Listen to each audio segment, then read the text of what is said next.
शं वरुणः शन्नो भवत्वर्यमा शन्न इन्द्रो बृहस्पतिः शन्नो विष्णुरुक्रमः ॐ शान्ति शान्ति शान्तिः।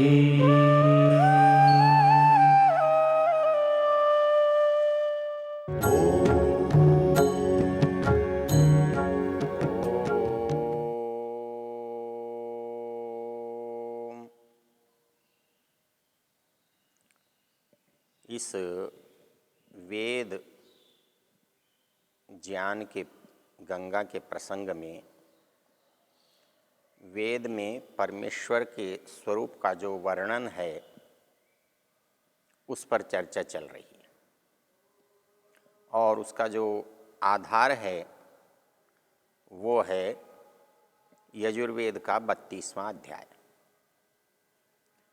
इसके मंत्रों का ऋषि स्वयंभू ब्रह्म और इसका देवता परमात्मा है। उस परमेश्वर का विवेचन करते हुए हम उसको जानने, समझने और पाने के क्रम में हमने 3 शब्दों का उपयोग किया था। एक स्तुति, एक प्रार्थना और एक उपासना। अर्थात किसी भी वस्तु को जब हम जानना चाहते हैं तो ये हमारा जो जानने का क्रम है ये स्तुति कहलाता है। और हमने पीछे देखा स्तुति में अर्थात उसके जानने में किन बातों का महत्व है। पहला महत्व है उसके नाम से परिचित होना, दूसरा महत्व है उसके स्थान से परिचित होना और तीसरा महत्व है उसके कार्यों से परिचित होना। जब तक हम किसी वस्तु के नाम से, स्थान से, उसके निवास से और उसकी उपयोगिता या उसके कार्य से परिचित नहीं होते तब तक उस वस्तु से हम हानि लाभ नहीं उठा सकते। हमारे यहाँ जब हम दर्शन का अध्ययन करते हैं तो दर्शन कहता है कि जब आप किसी चीज़ को जानना चाहते हैं तो उसको कैसे जानते हैं। तो उसने 3 पहचान दी हैं, 3 शब्दों में उसका प्रकार बताया है। वो प्रकार है उद्देश्य, लक्षणम, परीक्षा। सबसे पहला किसी भी चीज़ को जानने का नाम है उद्देश्य, अर्थात उसका नाम से पहचान करना। किसी भी वस्तु को ये नाम है इसका, इस तरह से उसे जानना। उस नाम को लेते ही हमारे मन में उस वस्तु के गुण, कर्म, स्वभाव, उसका स्वरूप, उसके चित्र, उसकी मूर्ति हमारे सामने आ जाए। तो ये जो नाम है और वस्तु है, इन दोनों में जो संबंध है वो संबंध बन जाना चाहिए। अर्थात नाम पुकारते ही वस्तु और वस्तु की इच्छा होते ही नाम, इन दोनों का जब संबंध बन जाता है तब वास्तव में हमारा परिचय होता है। इस परिचय के न होने का जो कारण है, हम जब जब भी ईश्वर के नाम लेते हैं तो हमारे सामने अलग अलग तरह के चित्र, अलग अलग तरह की मूर्तियां उपस्थित हो जाती हैं। तो उससे नाम और नामी का जो संबंध है, निकटता है, एक दूसरे से अलग न होना है, वो नहीं बनता। जैसे राम कहने से जो चित्र उभरता है और चित्र उभरने से जो नाम याद आता है, इन दोनों का जो संबंध है वो ठीक है।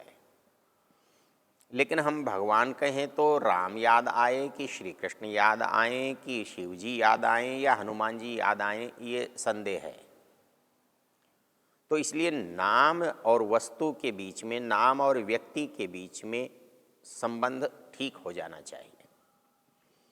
तो इसलिए परमेश्वर को जानने का जो पहला क्रम है, पहली सीढ़ी है, वो है उसका नाम। और उस नाम से उस वस्तु का हमको इतना गहरा संबंध, इतना परिचय हो जाना चाहिए कि उस नाम को लेते ही उसका स्वरूप आए और उसके स्वरूप की इच्छा होते ही उसका नाम आए। तो इसलिए स्तुति का जो पहला चरण है वो नाम है। कल हमने इसके दूसरे चरण की चर्चा की थी। हमने पीछे देखा था, एषोह देवः प्रदिशोऽनुसर्वा पूर्वोह जात सौगर्भ्यन्तः स एव जातः स जनिष्यमाणः प्रत्यंजनास्तिष्ठति सर्वतोमुखः।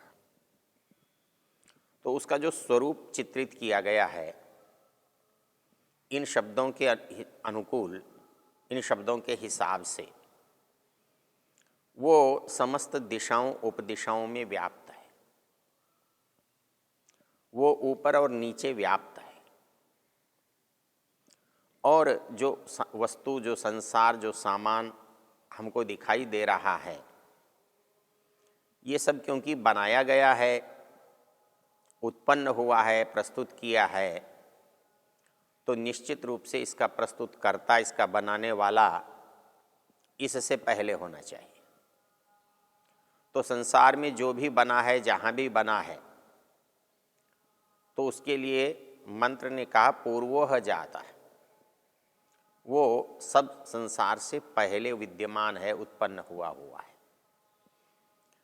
और सौगर्भे अंतः, वो अंतःकरण के अंदर भी विद्यमान है।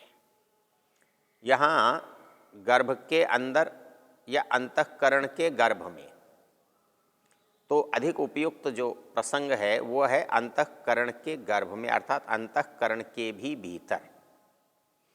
बाकी सब जगह तो वो है ही, तो उसका पता लगा कि वो अंदर भी है और बाहर भी है। वो संसार को उत्पन्न कर रहा है, उत्पन्न करता था, उत्पन्न करेगा। सौ जातः सजनिष्यमाणः, और उसका किसी से भी किसी तरह की दूरी नहीं है, न जड़ से है न चेतन से है। चेतन के रूप में वो जीवात्मा के अंदर विद्यमान है, और जड़ में वो परमात्मा के रूप में तो है ही है। अर्थात संसार में जो क्रियाएं हो रही हैं, उनका विभाजन दो तरह से होता है। एक तो सारे संसार में एक जैसी क्रिया हो रही है, तो उस सारे संसार की एक जैसी क्रिया हमें किसी एक का बोध कराती है, एक कर्ता का बोध कराती है। तो उसको हम देखें, वो जड़ में भी है और मनुष्य, प्राणी, पशु, पक्षी आदि चेतन में भी है। चेतन में कैसे है? जड़ में तो ठीक है, जड़ में कोई चीज़ बन रही है, बिगड़ रही है, फैल रही है, सिकुड़ रही है, जो भी हो रहा है वो प्रकृति के नियमों से हो रहा है। लेकिन चेतन में कैसे हो रहा है? चेतन में हम देखते हैं दो तरह की स्थितियां हैं। एक में तो हमारी इच्छा से हम काम करते हैं, हम कहीं जाना चाहते हैं चले जाते हैं, नहीं जाना चाहते नहीं जाते। हम कोई चीज़ खाना चाहते हैं खा लेते, नहीं खाना चाहते नहीं खाते। लेकिन इसके साथ एक दूसरी क्रिया भी है, वो हमारे शरीर में हमारे चाहने से नहीं चलती है, क्योंकि ये शरीर हमारी इच्छा से बना नहीं है, तो इसलिए चल भी हमारी इच्छा से नहीं रहा है। तो ऐसी स्थिति में चल रहा है और हमारी इच्छा से परे है, तो वहाँ कोई दूसरा चलाने वाला चल रहा है। और वो नियम सभी शरीरों में, सभी जीवों में, सभी प्राणियों में देखने में आता है, इसलिए वो एक है। तो संसार में दो तरह की क्रिया है, एक क्रिया समस्त वस्तुओं में, समस्त संसार में एक जैसी है, वो परमात्मा की क्रिया है। और जहाँ पर परमात्मा से भिन्न कोई और अपनी इच्छा के अनुकूल चलता है, वो जीवात्मा की क्रिया है। इसमें जो रोचक तथ्य है, जहाँ जीवात्मा की क्रिया है, जो उसका अधिकार क्षेत्र है, वहाँ परमात्मा की क्रिया कभी बाध्य नहीं करती, बाधा नहीं बनती, क्योंकि उसको स्वतंत्रता दी हुई है, उसको कार्य करने का अधिकार दिया हुआ है। और परमेश्वर की क्रिया वहाँ तभी शुरू होती है जब जीवात्मा की क्रिया समाप्त हो जाती है। जैसे इस जीवित शरीर में खाने पीने से, सोने जागने से शरीर बढ़ता है, क्रियाशील होता है। जब तक इसमें जीवात्मा है, इसके सारे कार्य एक दिशा में चलते हैं। इसमें निर्माण होता रहता है, सक्रियता बनी रहती है और हमारी इच्छाओं का सदुपयोग हम कर लेते हैं। लेकिन यदि एक क्षण के लिए जिस क्षण इस शरीर से जीवात्मा अलग हो जाता है, उस क्षण क्या होता है? उस क्षण समस्त पदार्थों के साथ जो क्रिया होती है, वही क्रिया शरीर के साथ भी होने लगती है। जो चींटियां, कीड़े मकोड़े जीवित शरीर के ऊपर नहीं आ रहे थे, जीवित शरीर को खाना नहीं चाहते थे, लेकिन जैसे ही इसमें से प्राण निकल जाते हैं तो वही सारे प्राणी इसको खाने के लिए आ जाते हैं। उनको पता लग जाता है कि अब इसमें जीवन नहीं है। तो इसलिए आत्मा की जो सक्रियता है वो अलग अलग दिखाई देती है, और वो सब जगह पर दिखाई देती है। इसलिए कहा स जात स जनिष्यमाण प्रत्यंजनास्तिष्ठति सर्वतोमुख। अर्थात जब उसको जहाँ चाहो आप अनुभव कर सकते हो, देख सकते हो, जान सकते हो।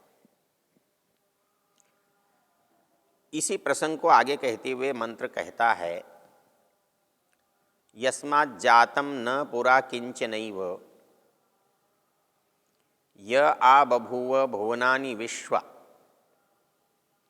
प्रजापति प्रजया संरराण त्रीणि ज्योतिंषि सचते स षोडशी।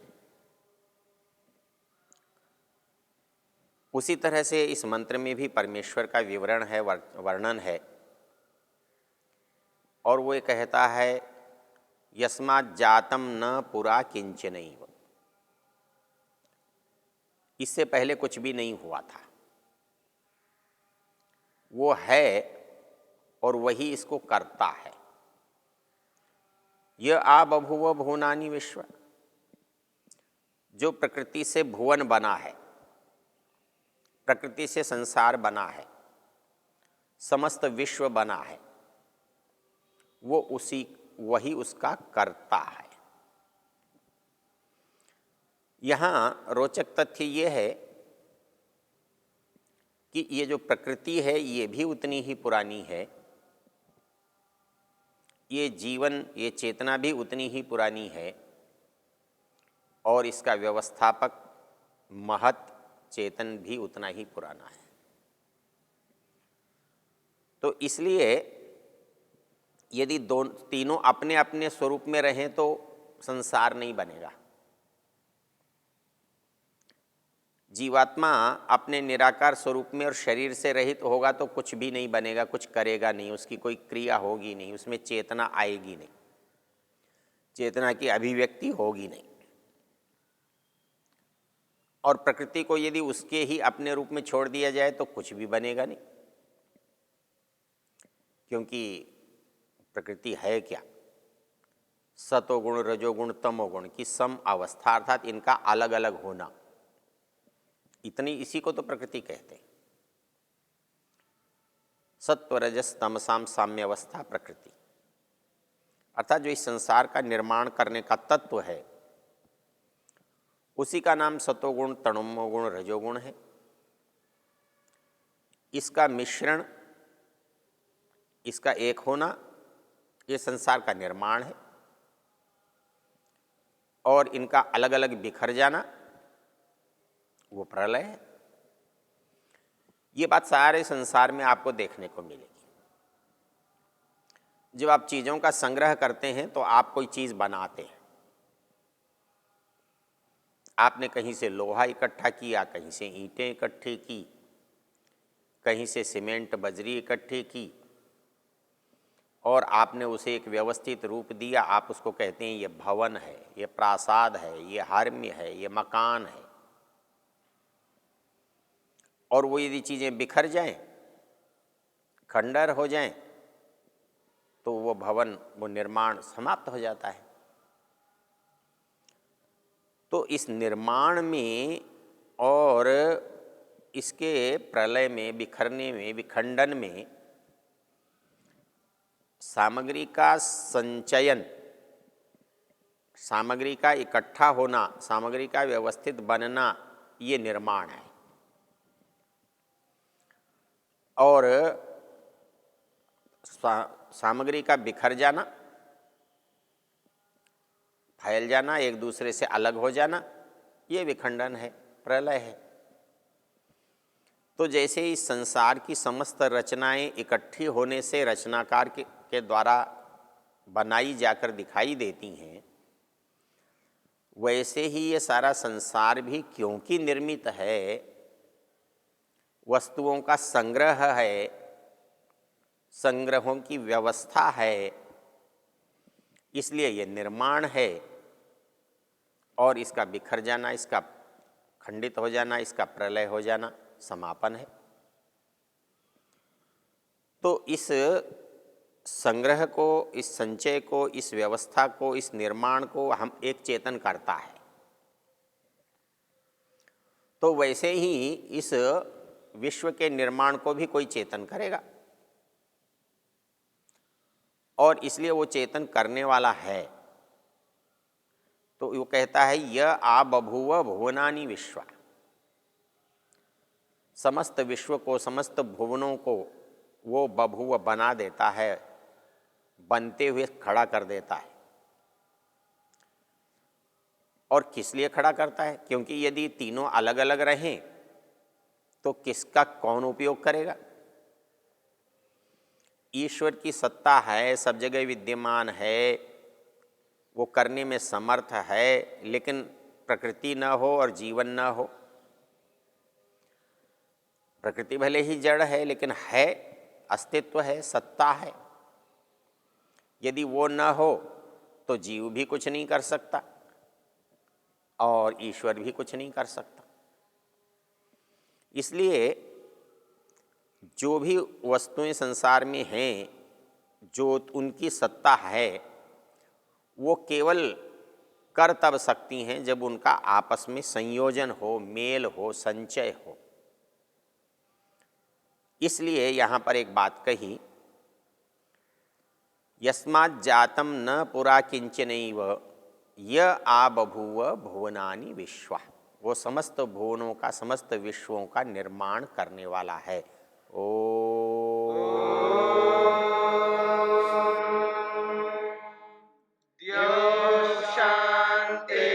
शांतिरंतरिक्षं शांतिर्पृथिवी शांतिरापः शांतिरोषधयः शांतिः वनस्पतयः शांतिर्विश्वे देवा शांतिर्ब्रह्म शांति सर्वं शांति शांतिरेव शांति शांति